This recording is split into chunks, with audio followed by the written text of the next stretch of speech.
Good morning, students. In the previous classes, we had started the chapter Writing and City Life.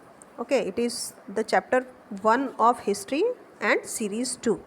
In this chapter, we studied about the origin of writing and city life. तो हमने क्या पढ़ा था कि city life और writing का origin कहाँ से माना जाता है? मेसोपोटामिया से.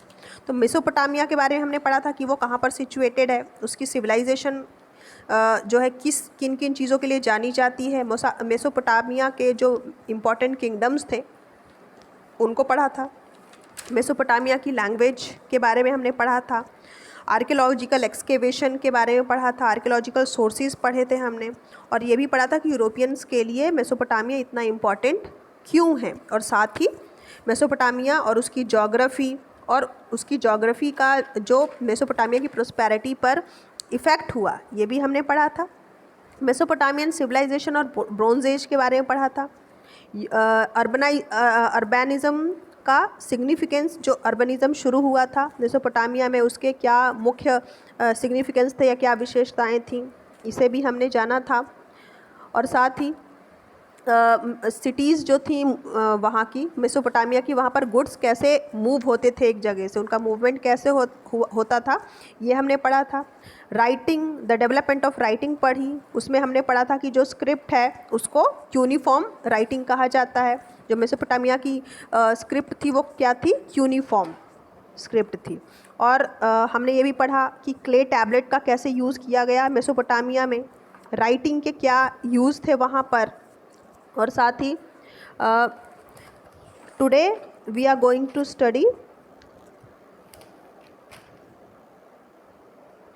and we also studied the Sumerian epic poem about Enmerkar. Enmerkar कौन था?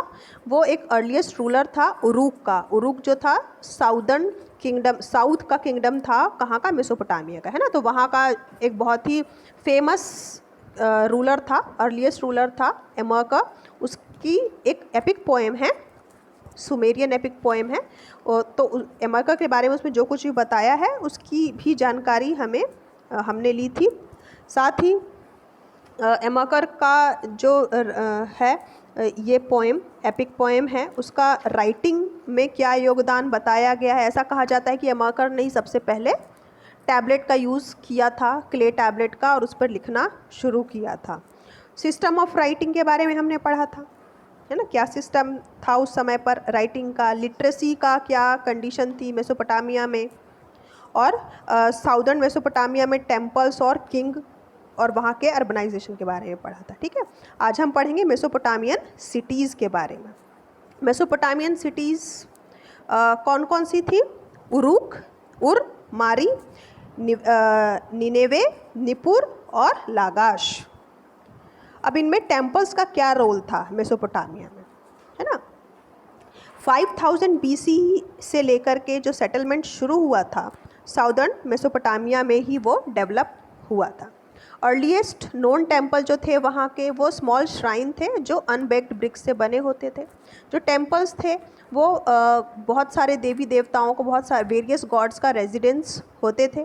टेम्पल्स समय के साथ साथ लार्जर होने लगे और उसमें कई सारे रूम्स भी हो गए कोर्टयार्ड के चारों तरफ. गॉड हमेशा फोकस रहे वर्शिप का. पीपल टेम्पल के लिए ग्रेन्स, कर्ड और फिश लेके आया करते थे. जो गॉड थे वहाँ के, वो वहाँ के थियोरेटिकल ओनर थे, वो मालिक थे टेम्पल के, एग्रीकल्चरल फील्ड के, फिशरीज़ के और हर्ड्स के. जो लोकल कम्युनिटी के हर्ड होते थे उनके ओनर माने जाते थे. Oil processing, grain grinding, spinning और वीविंग ऑफ वुलन क्लोथ्स, ये सारी एक्टिविटीज़ भी टेम्पल में हुआ करती थी.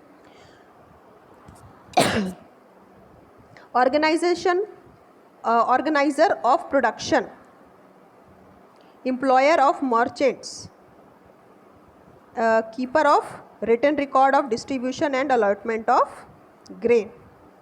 जो प्रोडक्शन के ऑर्गेनाइज़र थे, एम्प्लॉयर थे और मर्चेंट्स थे, है ना, वो राइटिंग को भी रिकॉर्ड को, रिटन रिकॉर्ड को कीप करते थे, संभाल के रखते थे। जो भी ग्रेन का अलॉटमेंट होता था, किसको कितना अनाज दिया गया, उसका पूरा रिटन रिकॉर्ड रखने के लिए एक जो है कमिटी बनाई गई थी। टेम्पल्स जो थे वो धीरे धीरे डेवलप होते गए और ये मेन अर्बन इंस्टीट्यूशन का सेंटर बन गए।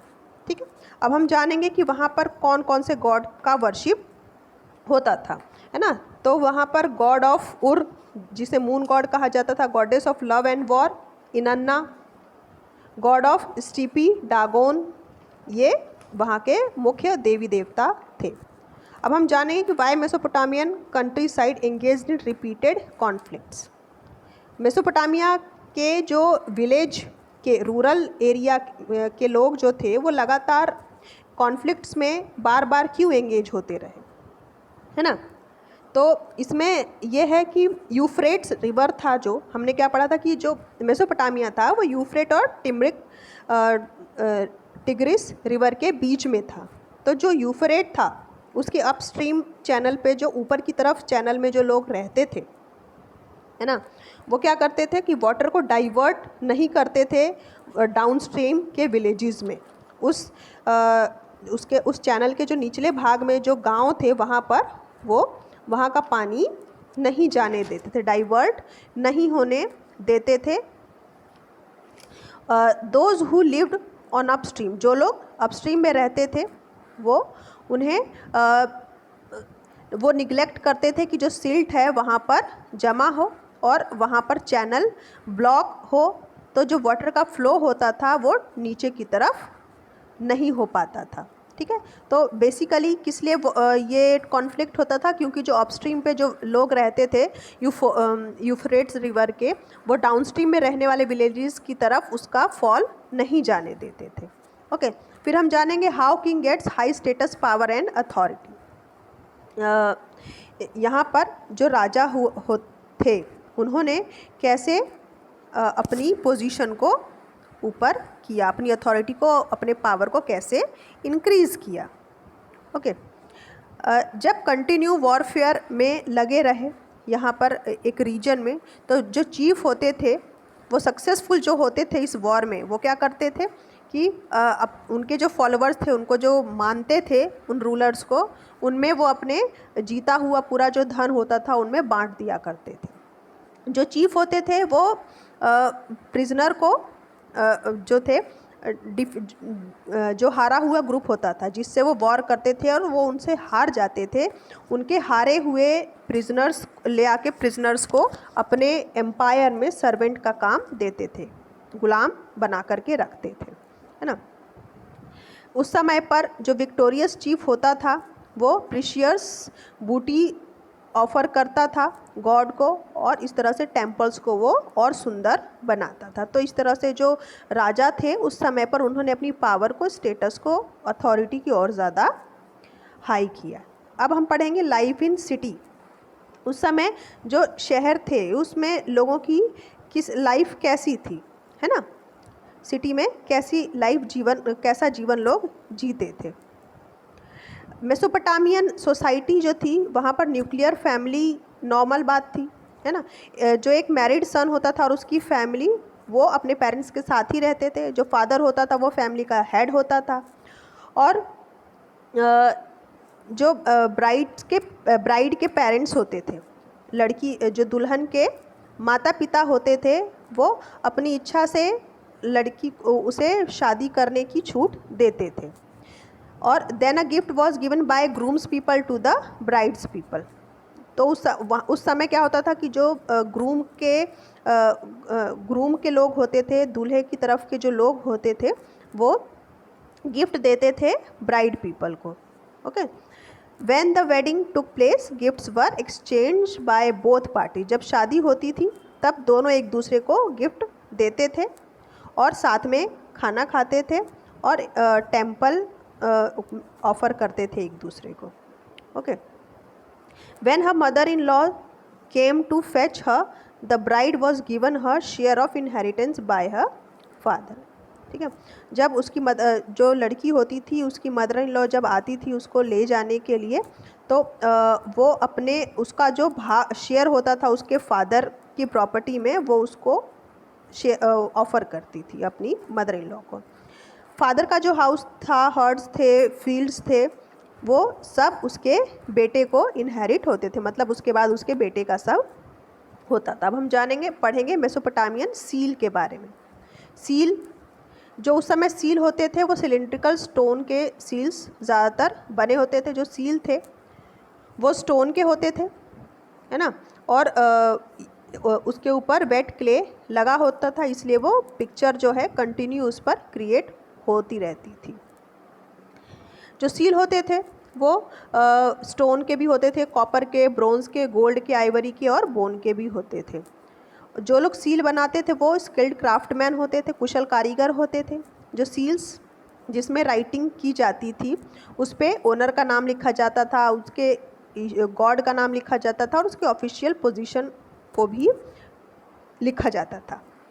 जो एक सील होता था उसे आसानी से क्ले कवर से रोल किया जा सकता था।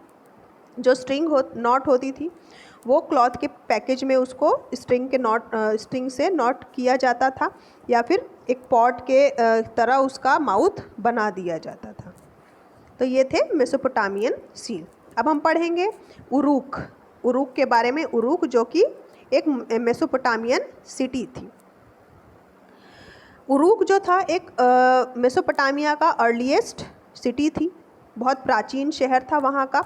ऐसा माना जाता है कि जो फर्स्ट ट्रू सिटी थी वर्ल्ड में वो यहीं पर कंसीडर हुई थी। उरूक सिटी जो थी वो अपने ग्रेट किंग गिलगमेश के लिए फेमस थी। वहाँ का जो राजा था गिलगमेश, उसके कारण वो सिटी बहुत फेमस हुई। ये एक टेम्पल टाउन था और यहाँ पर जो आर्म्ड हीरोज़ थे और उनके जो विक्टिम्स थे उनका भी डिपिक्शन यहाँ पर मिलता है। लगभग 3000 BCE में जो उरूक था वो बहुत तेज़ी से एक्सटेंड हुआ, बढ़ा और 250 हेक्टेयर तक वो गया और मोहनजोदारो से भी लगभग 2 गुना ज़्यादा इसका एरिया था। उरूक जो है वो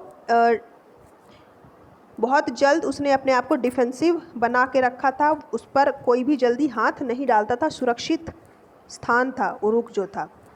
continually occupied from about of 4200 BC to about 400 CE। तो उरूक जो था वो लगातार 4200 BC से लेकर के 400 CE तक ऑक्यूपाई रहा, उसने अपने एरिया को ऑक्यूपाई करके रखा।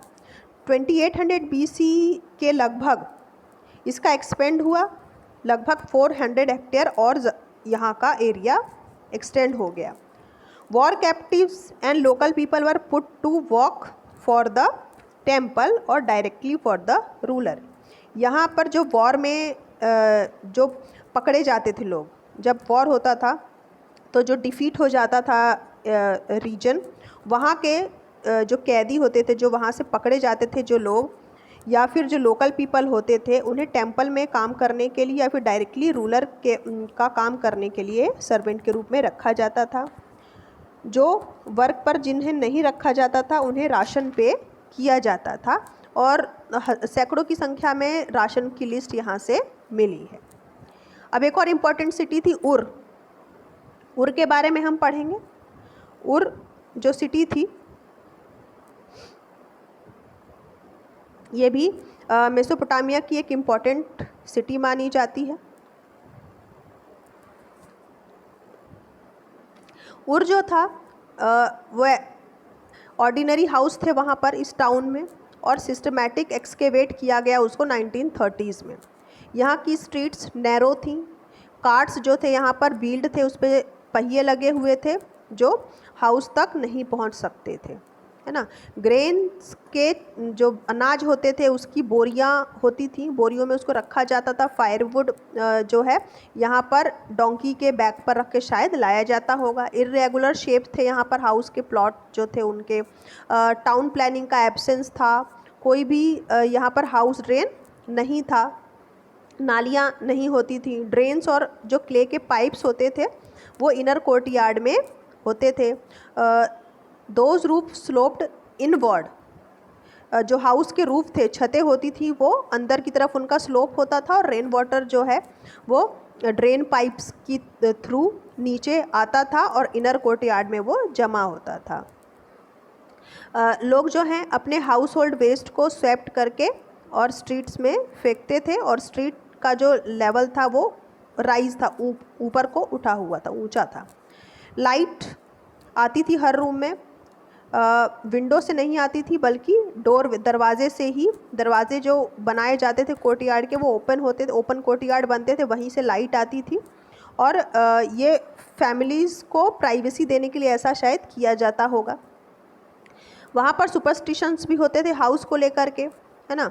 ओमेन में एक टैबलेट में ये रिकॉर्डेड है कि उर जो है एक रेज्ड थ्रेशोल्ड था, वहाँ पर फ्रंट डोर हुआ करते थे और दूसरा जो घर होता था उसका अगर किसी घर का दरवाज़ा खुल रहा है तो उसके सामने दूसरा घर होना अनलकी माना जाता था, है ना।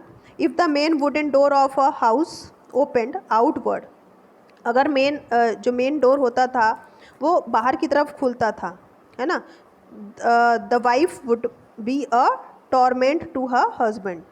तो ऐसा सुपरस्टिशन था कि जिस घर का दरवाज़ा इस तरह से खुलता था बाहर की तरफ, उसकी वहाँ पर जो वाइफ होती थी वो अपने हस्बैंड के लिए टॉर्मेंट होती थी काफ़ी। There was a town cemetery at Ur में एक उस टाउन का एक सीमेटरी भी था। सीमेटरी मतलब होता है कब्रिस्तान, है ना। कुछ इंडिविजुअल्स वहाँ पर पाए गए हैं बरीड किए हुए, है ना। फ्लोर्स के नीचे जो ऑर्डिनरी हाउसेस थे वहाँ पर घर में ही गाड़ के रखते थे, अंदर बरी करके रखते थे कुछ लोग। नेक्स्ट जो टाउन है मारी जो मेसोपोटामियन सिटी थी वो पेस्टोरल जोन भी था, ये ट्रेडिंग टाउन था और पेस्टोरल जोन में मारी एक ट्रेडिंग टाउन था। पेस्टोरल जोन में मारी जो था वो रॉयल कैपिटल टाउन था। 2000 BCE के बाद मारी का फ्लोरिश हुआ और ये यूफ्रेट के अपस्ट्रीम पर बना हुआ है। एग्रीकल्चर और एनिमल रेयरिंग यहाँ का मेन ऑक्यूपेशन था। जो हर्ड्स थे उनको एक्सचेंज किया जाता था, उनके यंग एनिमल्स, चीज़, लेदर, मीट को और लिया जाता था और उसके बदले में ग्रेन, मेटल और टूल दिया जाता था। नोमैडिक कम्युनिटीज़ जो थी वेस्ट डेजर्ट की वो प्रॉस्पेरस थी, एग्रीकल्चरल हार्टलैंड था वहाँ पर। तो जो कॉन्फ्लिक्ट होते थे उनमें अक्सर बने रहते थे एग्रीकल्चरल लैंड को लेकर के। शेफर्ड्स जो भेड़ चराने वाले होते थे वो अपने फ्लॉक्स लेकर के आते थे समर एरिया में जहाँ पर क्रॉप उगाई जाती थी। कुछ ग्रुप्स जो होते थे जैसे कि हर्डर हैं, हार्वेस्ट लेबरर्स हैं और हायर्ड सोल्जर्स हैं, वो ओकेजनली जो थे प्रॉस्पेरस हो गए और फिर सेटल डाउन हो गए धीरे धीरे करके। A few gained the power to establish their own rule, इनमें से जो कुछ थे जो सेटल हो गए बाद में, इनमें से कुछ ने अपनी पावर को और गेन किया और अपना खुद का रूल इस्टेब्लिश कर लिया। इनमें अकड़ियन, अमोराइट्स, असीरियन और अर्मानियन इंक्लूडेड हैं। मारी का जो राजा था वो कौन थे? अमोराइट्स थे। अमोराइट्स जो थे उनका ड्रेस जो था ओरिजिनल इनहेबिटेंट से काफ़ी अलग था। एमोराइट्स जो थे वो मेसोपोटामियन गॉड्स को रिस्पेक्ट करते थे। एमोराइट्स ने मारी में जो टेम्पल बनाया था डागोन गॉड का, जो स्टीपीज़ के गॉड थे। मेसोपोटामियन सोसाइटी और कल्चर जो था हर कल्चर के लोगों के लिए और हर धर्म के लोगों के लिए खुला रहता था। मारी का जो राजा था हालांकि वो विजिलेंट हर्डर था और कई सारे जो ट्राइब्स थे उनको अलाउ करता था अपने किंगडम में आने के लिए, लेकिन उन पर वो नज़र भी रखता था। Located on the Euphrates in a prime position for trade in wood, copper, tin, oil, wine and various other goods। ये जो wood, copper, tin, oil इनका यूफ्रेट्स में काफ़ी अच्छा ट्रेड का पोजीशन था, व्यापार होता था इन सब चीज़ों का। और साथ ही वो टर्की, सीरिया और लेबनान के साथ अपना व्यापार करते थे। मारी अर्बन सेंटर में प्रॉस्पेरिंग ट्रेड का, समृद्ध व्यापार का एक सेंटर था और मारी उसका एक गुड एग्जाम्पल था। जो बोट्स थे वो ग्राइंडिंग स्टोन्स, वुड और वाइन, ऑयल, जार्स, ये सारी चीज़ें वो बोट्स लेकर के आया करते थे मारी में, और यहाँ से साउदर्न सिटीज़ में इनका व्यापार हुआ करता था। Okay, now the palace at Mari of king Zimrilim. अब हम पैलेस के बारे में पढ़ें कि जो जिमरिल था वहाँ का राजा है ना, उसका महल, जो पैलेस उसने बनाया था, उसकी क्या खास बात थी उसमें। मारी का जो ग्रेट पैलेस था वो रॉयल फैमिली का रेजिडेंस था, पैलेस एडमिनिस्ट्रेशन का सेंटर था, और ये प्रोडक्शन का भी प्लेस था, स्पेशली प्रीशियस मेटल और ऑर्नामेंट्स के लिए। ये इतना फेमस था कि इस समय पर जो माइनर किंग थे नॉर्थ सीरिया से आए थे वो उसे देखते थे और अपने साथ वो लेटर में लेकर के जाते थे इंट्रोडक्शन वहाँ के रॉयल फ्रेंड का, और वहाँ के जो राजा थे जिमरिल, उनका इंट्रोडक्शन लेके जाते थे अपने साथ। वो इतना ज़्यादा उससे इन्फ्लुएंस होते थे। जो डेली लिस्ट होती थी वो रिवील होती थी, बहुत बड़ी क्वांटिटी में वहाँ फूड रहता था हर रोज़ राजा के टेबल पर, जिसमें फ्लावर होता था, ब्रेड होता था, मीट, फिश, फ्रूट, बियर और वाइन, ये सारा कुछ उसकी टेबल पे, खाने की टेबल पे राजा के लगा होता था। तो जिमरिल बहुत ज़्यादा ही प्रॉस्पर राजा था, और साथ ही वो दूसरों की कंपनी में खाना खाता था, मतलब और भी जो उसके साथी होते थे उनके साथ बैठकर खाना खाता था, ऐसा कहा जाता है।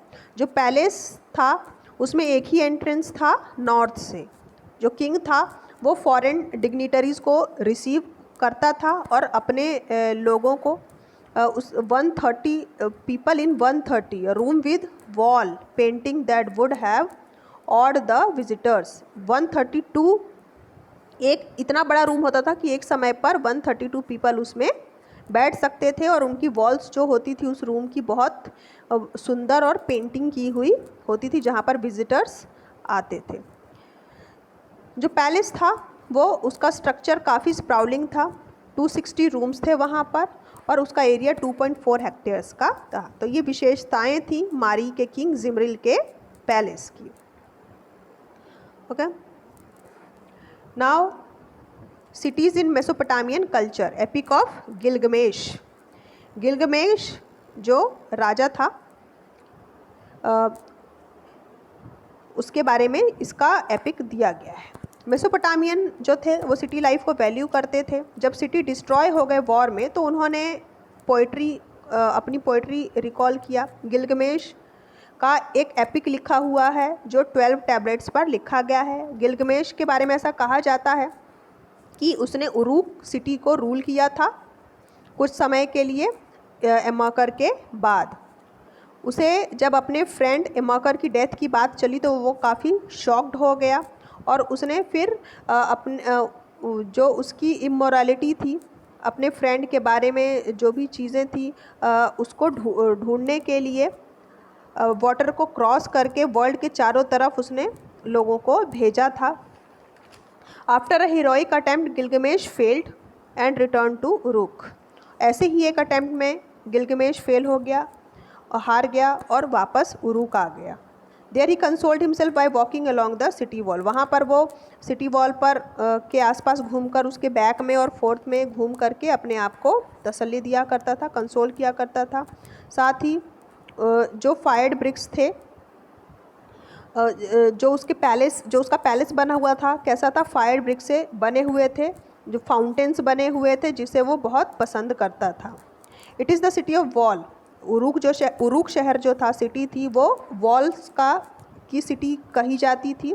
यहाँ पर बहुत ही लंबे टेल्स हैं हीरोइज़म के और इंडीवर के, उनकी बहादुरी के किस्से हैं लंबे लंबे। गिलगमेश जो था वो ये कभी नहीं कहता था कि वो मरेगा, है ना, वो कभी भी मरने का उसको कभी ऐसा ख्याल नहीं आया कि वो कभी भी मरेगा। उसका जो बेटा था उसे हमेशा ज़िंदा रखेगा, वो ऐसा उसका मानना था। As a tribal hero would have done, उसे लगता था कि वो हमेशा उसे एक ट्राइबल हीरो के रूप में याद किया जाएगा, वो हमेशा अमर रहेगा। He takes consolation in the city that his people had built. उसकी सिटी को जिन लोगों ने बनाया था उनको काफ़ी कंसोल करता था वो।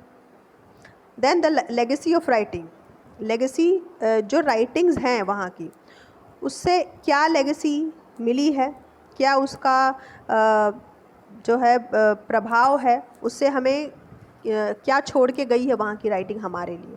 ठीक है, कंट्रीब्यूशन इसमें मेसोपोटामिया का हम पढ़ेंगे। ये फर्स्ट राइटिंग थी, फर्स्ट सिटी लाइफ थी यहाँ पर। मैथमेटिक्स और एस्ट्रोनॉमी मिली है हमें मेसोपोटामिया से। Multiplication, division tablet, square root tablet और कंपाउंड इंटरेस्ट, ये सब हमें मेसोपोटामिया की ही देन है। मंथ्स का 4 वीक्स में डिवीज़न करना, डे को 24 आवर्स में डिवीज़न करना, आवर्स को 60 मिनट्स में डिवाइड करना, सोलर और ल्यूनर एक्लिप्स के बारे में बताना जो अकर हुए थे, ईयर, मंथ और डे के बारे में नोटेशन देना, और कॉन्स्टिलेशन, स्टार्स को नाइट स्काई में उसकी पोजीशन को ऑब्जर्व करना, ये सब हमें मेसोपोटामिया की ही देन है। ठीक है, अब हम पढ़ेंगे early attempts to locate and preserve the text and tradition of the past. जो यहाँ का जो पास्ट का ट्रेडिशन है उसको कैसे प्रिजर्व करके रखा गया है ना। एक है एसुरबेनिपल अर्ली लाइब्रेरी जो है, और दूसरा है नेबोनिडस, है ना। ये स्टील कार्व्ड इमेज हैं, रिकवरी इसमें रिपेयरिंग करके ब्रोकन इमेज, टूटे फूटे जो इमेज है उनको किंग सार्गोन ने रिकवर करके और कार्व्ड इमेज के रूप में रखा हुआ है। तो ये 2 सोर्सेज हैं, टेक्स्ट के रिटन सोर्सेज हैं, जिनसे हमें यहाँ इस एरिया के बारे में काफ़ी जानकारी मिलती है। पहला है Ashurbanipal of Assyria and early library. ठीक है, आयरन एज में जो असीरियंस थे नॉर्थ में, उन्होंने अपना एम्पायर क्रिएट किया था। एसुरबेनिपल 668 से 627 BCE तक थे। वो लास्ट असीरियन किंग थे। निनेवे उसका कैपिटल था। असुरबनिपल ने collected a library at Nineveh, Nineveh शहर में जो उनका कैपिटल था वहाँ पर उन्होंने एक लाइब्रेरी कलेक्ट की थी, बनाई थी। उन्होंने टैबलेट्स को इकट्ठा करने में काफ़ी एफर्ट किया था। हिस्ट्री पर, एपिक्स पर, ओमेन, लिटरेचर, एस्ट्रोलॉजी, हिम्न और पोइम्स पर उन्होंने काफ़ी सारे टैबलेट्स इकट्ठा किए और यहाँ पर कलेक्ट करके लाइब्रेरी में रखा था। नेक्स्ट है नोबोनिडस ऑफ बेबीलोनिया। दूसरा है नोबोनिबस, ये नेक्स्ट सोर्स है ना। इसके बारे में क्या दिया गया है, ये बेबीलोनिया का अर्ली आर्कियोलॉजिस्ट है। Nabopolassar realised Babylonia from Assyrian domination in 625 BC। जो नेबोनिडस थे उन्होंने वो बेबीलोनिया से ही डोमिनेशन उनका शुरू हुआ था सीरिया में 625 BC में। नेबोनिडस जो था वो लास्ट रूलर, इंडिपेंडेंट रूलर था बेबीलोन का। बाद में बेबीलोन जो था उसे असीरियन ने अपने अंडर में कर लिया था 625 BC में। तो जो इंडिपेंडेंट बेबीलोन था उसका लास्ट रूलर कौन था, नेबोनिडस। उसने लिखा है कि उर के जो गॉड हैं वो उसके पास आते हैं, उसके ड्रीम में आते हैं और उसको ऑर्डर उन्होंने किया है कि वो प्रीस्टेस को अपॉइंट करे और उसे इस कल्चर को आगे बढ़ाने का चार्ज दे। वो लिखता है कि वो प्रीस्टेस के फीचर्स और कैरेक्टरिस्टिक्स के बारे में नहीं जानता कि प्रीस्टेस कैसी होनी चाहिए। फिर वो कहता है कि उसने एक स्टेल फाउंड किया है बहुत पुराने किंग का, जिसे वो आज की डेट में देखता है 1150 BC, और उसने उनके बारे में कहा है कि उसका इमेज एक कार्व्ड, उन्होंने जो इमेज बनाया है प्रीस्टेस का, उसने ऑब्जर्व किया कि जो क्लोथिंग और ज्वेलरी है वो डिपिक्ट की हुई है उस इमेज पर। This is how we able to dress the daughter for the consecration as priestess. तो वो क्या करता है कि वो अपनी डॉटर को उसी तरह के ड्रेस दे करके और उसे प्रीस्टेस के लिए कॉन्सिक्रेट करता है। On other occasion Nabonidus was brought to him a broken statue inscribed with the name of Sargon.